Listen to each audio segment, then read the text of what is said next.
Okay, so for this project, you will want to kind of get an idea of a picture that you want, and it doesn't have to be perfect because you will have to use absolute value, V-shapes, and piecewise to make your graph. But Desmos will help you see what you are creating, and then you can adjust it as needed. So this is the Desmos.com landing page. So you're just going to go to Graphing Calculator.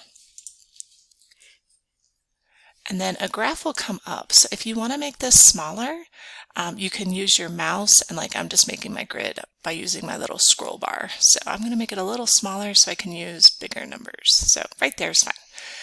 So let's say I just want to make an ice cream cone. And so I want to think like I want a V down here. So that means I need to go absolute value of V minus 5. So we're going to type that in. So you'll just go on the left, see y equals, and then absolute value, and see how it already appears, but I want to bring that down. So I closed my absolute value, and then I want to bring that 5 down. But I'm going to make this part be the cone, and then I'm going to like make an ice cream up there. Okay? So I don't want this, and I don't want this. So we're going to restrict the domain.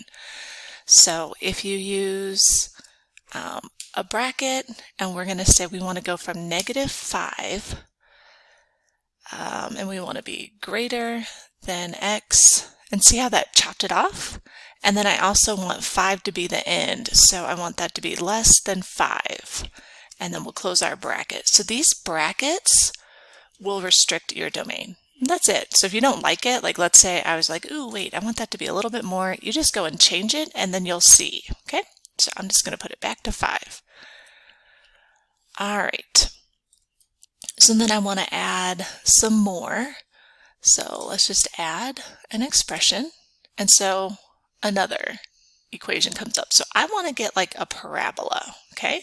So we're going to play around, and y equals, we learned that a parabola is x squared. And so since I want this to be upside down, we had to put that negative in front. All right, so, but I need this to move up. So let's just move it up to like 5. So that's an up and down, so it'll go outside a parenthesis, which we don't need a parenthesis. But then I also need to make this wider. So remember, wider is kind of like your slope. So I'm going to make, if you want something wider, you want a smaller number, like under 1. So I'm going to make this like 0.5. And I'm like, well, I actually need it to be wider. So let's try like 0.2. Ooh, oh my goodness. Okay, I totally just guessed.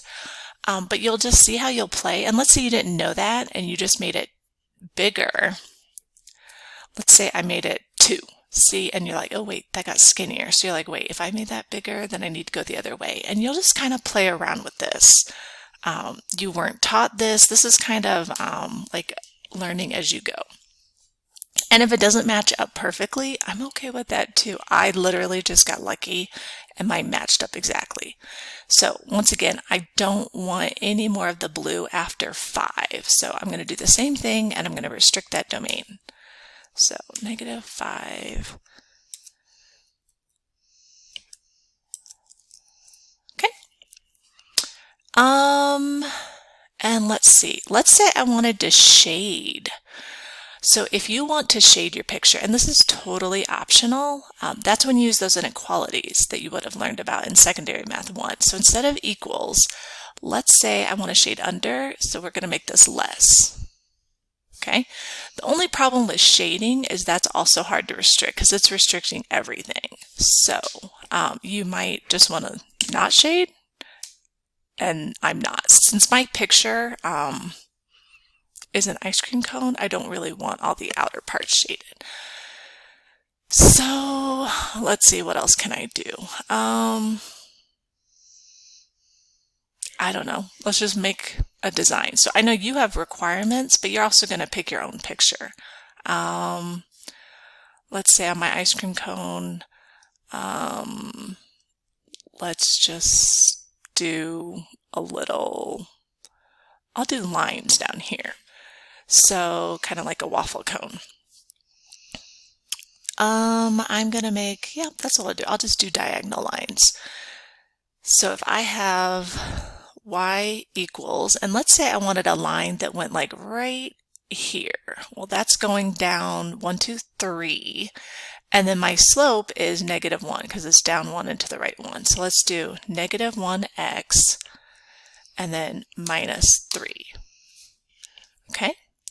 And I'm going to restrict that. So I want the smallest x to be -3, and it tells you where it intersects. The biggest x to be 1. So -3 x 1. Okay? And then I could do another one. Same thing. So I want that one to go, I don't know, let's go through -1. So let's add another equation. And so you have the idea. You can keep watching, but this is how I'm going to do it. And each of these, see, that's a piecewise.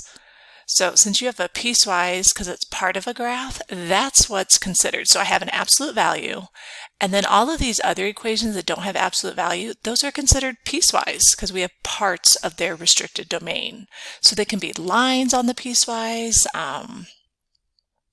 parabolas on the piecewise, whatever you come up with. Okay, so the piecewise sounds complicated, but I already have 2 piecewise and 1 absolute value.